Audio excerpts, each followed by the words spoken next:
Hey guys, I hope you're all doing very well, and this is a video that I made a video like this in the past. However, my understanding of it and my thoughts about it have evolved since. I think that a lot of what I said in the previous video wasn't actually correct. I think this is a very important video, um, because I think if this video was made for me when I was um, growing up, um, I think this really would have helped me a lot. And I also think there's probably a lot of people watching this video, perhaps um, maybe a teenager or growing up and maybe feeling a little bit confused. And I mean, I certainly was. A lot of the knowledge, a lot of the stuff that I'm about to teach is it comes from my own experience, um, and my own challenges growing up, my own struggles with this specific topic, and I really had a hard time figuring it out growing up myself. Um, so yeah, a lot of this is based on my own experience, but there's also a lot of research that I've done, just like on YouTube, um, reading, even reading scientific papers, or being aware of scientific papers, um, and just the general understanding that I've built over time. So before I begin, of course you can interpret this however you want. Um, However, this is my sort of understanding of it. So I really just want to get it out there and help people, maybe try and make some sense from the confusion, because there is a lot of confusion on the topic of sex and gender.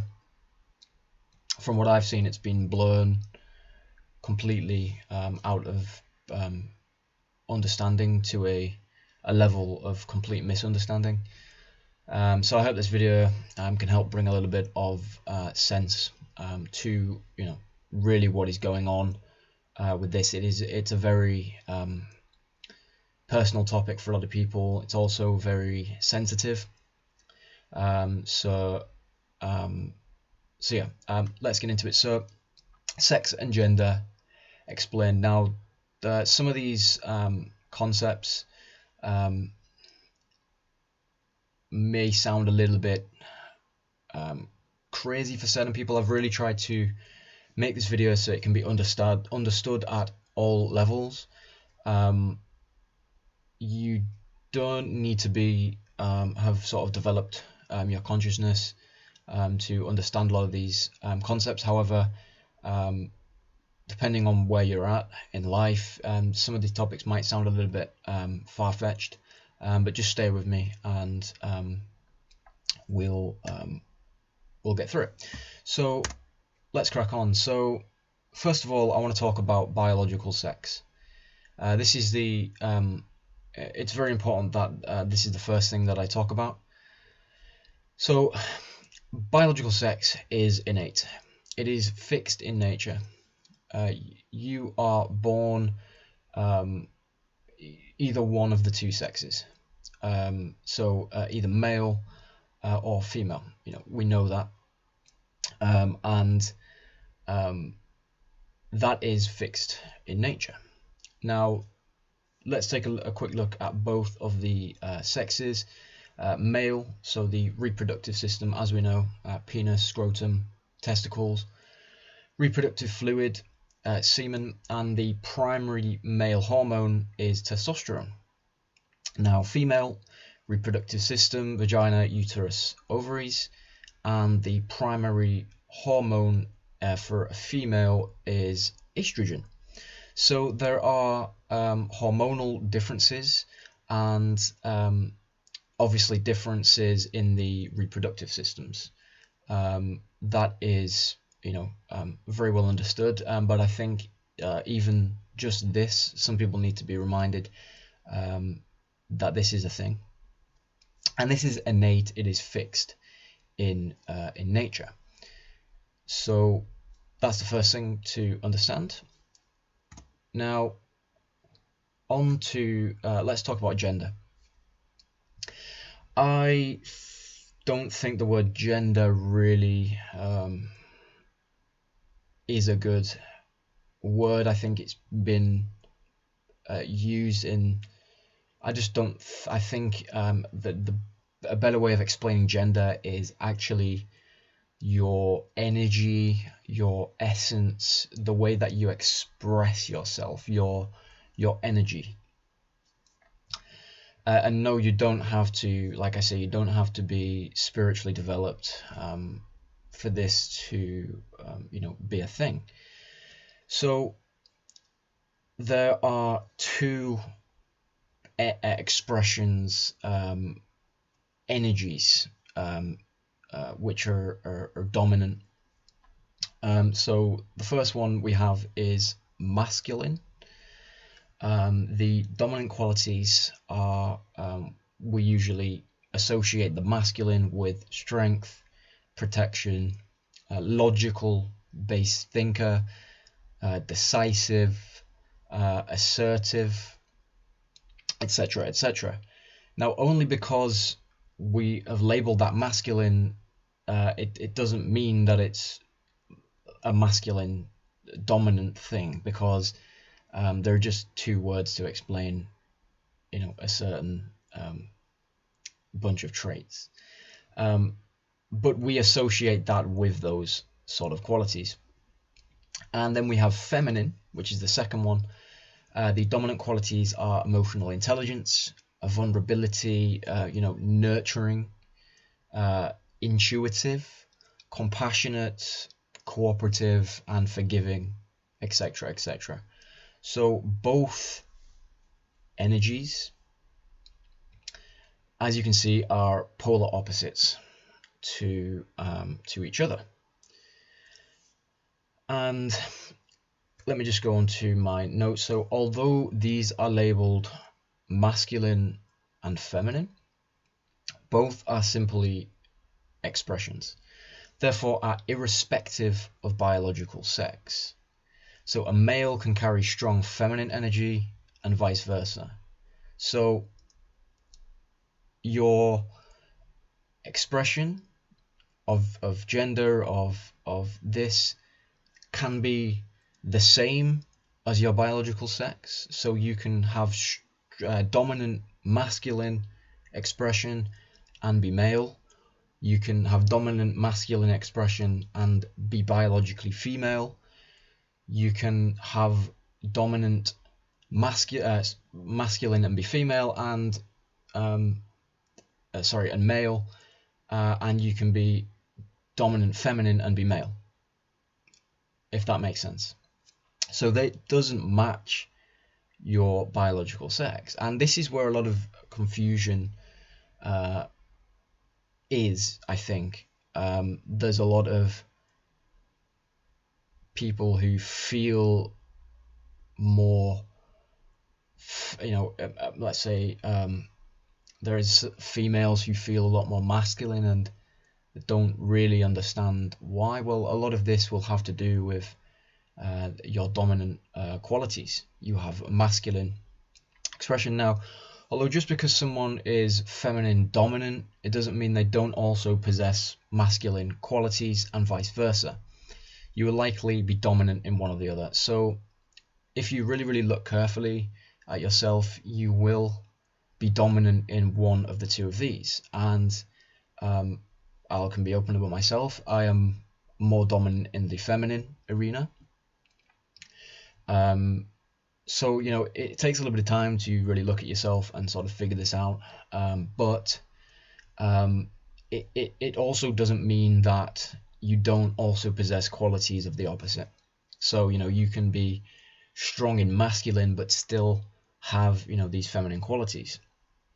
But your dominant expression, energy, essence will be masculine.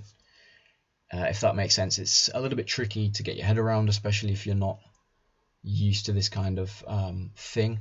But I can assure you that is pretty much what is going on with a lot of this gender stuff. So, homosexuality, this is really this is another very, very misunderstood topic. I think there's a hell of a lot of confusion with homosexuality. Now, let me get onto it. So, key information. So, there are a number of studies which show there are functional differences between biological male and female brains. Both sexes are exposed to a completely different hormonal environment, and secretion patterns differ between the two. So there has been actual scientific studies which have analysed the male and the female, the biological male, the biological female brain, and shown visible differences between the hormone secretion patterns and some various other functions as well. So there are actually biological differences between the two brains. Now, how does this then relate to homosexual? Well, of course, take this as you please. You can take this as you will, but stick with me. So studies have shown that during early development, so in the womb, in the fetus of the mother, a child can structurally inhabit a biological brain which more similarly, I can't even say that word, similarly, in what similar matches that of the opposite sex. It is therefore likely that an actual innate fixed homosexual simply has a brain which is more opposite to the biological sex. And what I will do is I will link to a study in the description, so that if you're interested, you can check that out for yourself. If you want to really delve into this yourself. But essentially, what I'm saying is that an example, a male homosexual, and this is a fixed homosexual, not just someone who just calls himself homosexual for whatever reason. I know there's some people who do that for whatever reason, but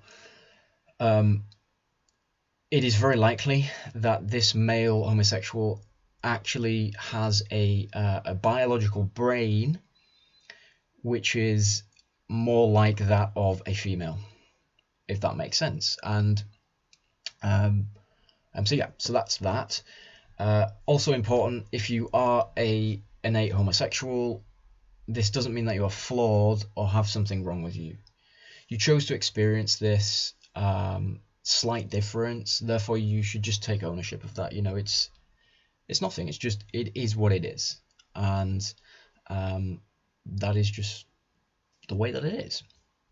And so that is homosexuality, like I say. Take that as you will, but from my understanding of it and from the experiences that I've seen, this is probably quite likely to explain what is going on. So, sexualities, another topic. There's a hell of a lot of confusion around this. So your sexuality preference is mostly a combination of your biological sex, or if you're a homosexual, and your dominant expression. Although there is no real set fix, you can find a soulmate with either or. So there is really no set fix. However, it is most likely just a combination of your biological sex, so either male or female, and your dominant expression, or homosexuality. Usually, you will find strong resonance with someone who has opposing gender expression, regardless of the biological sex. since both will balance each other out. So if you are a dominant masculine, you will probably seek out partners with people who are dominant feminine. The same goes for if you are dominant feminine, you will very likely be attracted to someone who is dominant masculine, because both of these energies, when they come together, balance each other out. That is how that kind of attraction works. Now, this is not always the case. Myself, there's been times where having that feminine energy is good for me, and I imagine also even some masculines also appreciate having another masculine energy with them. That is fine. It's not, like I say, it's not a fixed thing. For example, a female with dominant masculine will likely be attracted to a male or female with dominant feminine expression, and vice versa. Now, usually, in terms of the actual sex, the biological sex of the other person, it really it doesn't matter. It's completely, up to you. A lot of people will, so for example, a male with masculine, dominant masculine energy will most likely, in most cases, you'll just simply see them seek out a female with feminine energy as opposed to another male with feminine energy, although not always the case. So, no real set fix. You can truly find a soulmate with either or, but that is sort of the explanation that I think goes quite nicely into this topic. There's so much confusion about it. All of a sudden, people are making up all of these different sexualities and things like that. It really doesn't need to be that complicated. So, transgender and sex change. This is where I think most of the issues stem from. There's a lot of people who are changing, or attempting at least to change, their sex or their gender, and it's maybe benefiting certain people, but there's a whole I think a large majority of these people are not benefiting from what they're doing because they don't quite understand where they're actually coming from. They're simply following what this egotistical society has brought up, and are feeling pressured into doing something that is simply not good for them, or they don't actually want to do.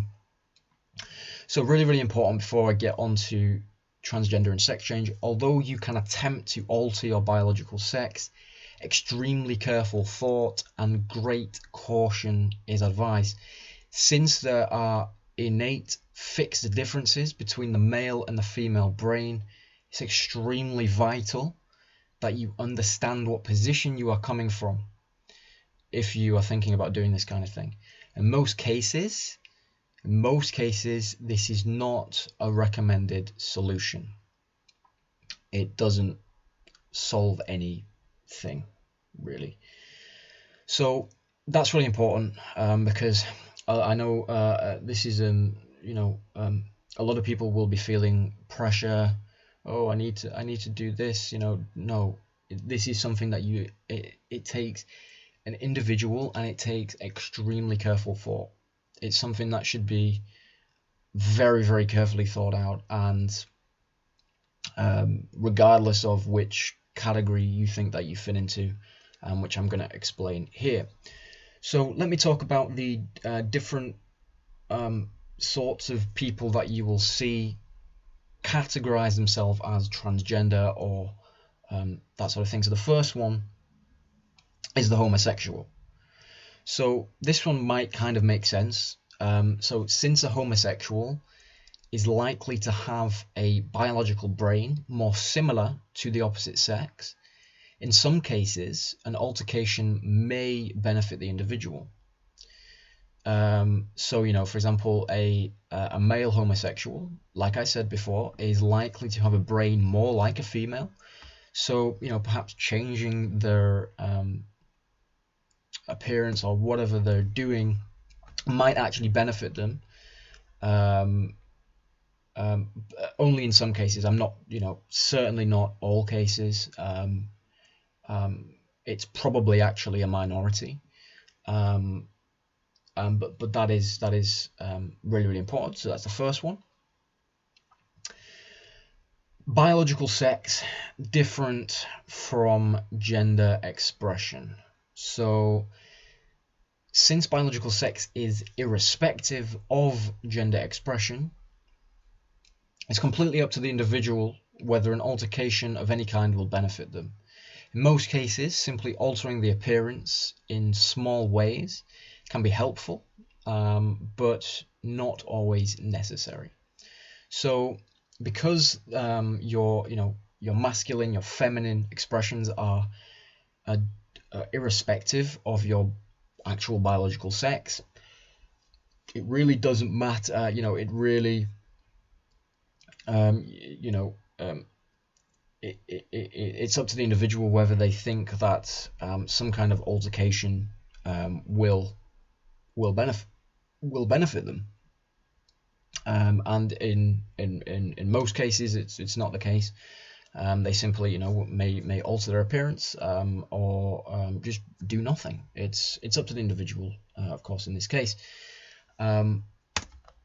So, part two, autogynephilia. So, in some biological males, a situation can occur where the point of sexual attraction becomes focused on themselves as a female. You can see some of my previous videos on the channel if you're interested in learning more about autogynephilia from my own experiences dealing with it myself. You can see some of my previous videos for a better understanding. So after some research and extensive self-discovery, it's very likely that autogynephilia, due to its addictive nature, it's actually a self-induced coping mechanism as a result of some of the below issues. So trauma in all forms. This could be sexual abuse, physical abuse, emotional neglect, bullying, discrimination, developmental trauma, etc. A lot of it will stem from childhood. If you've been abused, autogynephilia is, I believe, it's a way of coping with trauma, unhealed trauma. Also, unhealed past life traumas as well could be another factor that goes into this.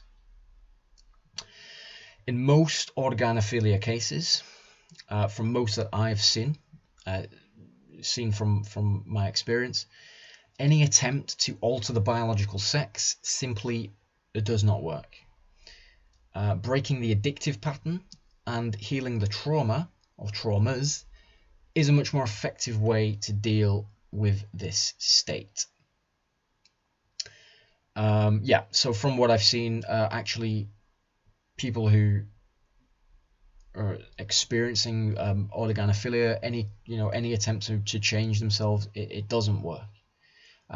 It is, like I say, it's an addictive pattern, and it's very likely, maybe not in every single case, because I know that this can be induced by pornography and things like that. However, it's very likely that it is a coping mechanism for trauma. And I know that might be very difficult for a lot of people to hear, especially if you're struggling with this, but that is kind of the understanding of it that I've got. So yeah, so that's pretty much it. I know there's a bunch of other categories, if you'd like, that people label themselves as asexual. There's also intersex. There's a bunch of different things. a lot of the I think a lot of them have actually just stemmed from the confusion on this topic and this matter. Like I say, take this as you will. You don't have to agree with anything. I don't expect you to agree with anything. However, this is the what I've gained from, like I say, research and my own experience dealing with these kind of issues in my own personal life. So I really hope this helps. I really hope this helps you, especially if you are struggling with this matter. It's really, really important that I stress that if you feel like you are falling into this transgender category, that you actually take yourself away from mainstream influence and really go within and think about this yourself. You don't have to do anything. Don't feel forced. It's a completely personal decision. It's completely up to you how you handle this. There's really no pressure. So that's really, really important. Yeah, like I say, I hope this has helped. Be sure to like this video if you benefited from it. If you'd like to subscribe to the channel, feel free to do that as well. And also be sure to drop a comment in the comment section with any questions or anything that you'd like to talk about. I will also drop the links to the resources which I mentioned in this video below. And I'll see you again very, very soon. Thank you for watching.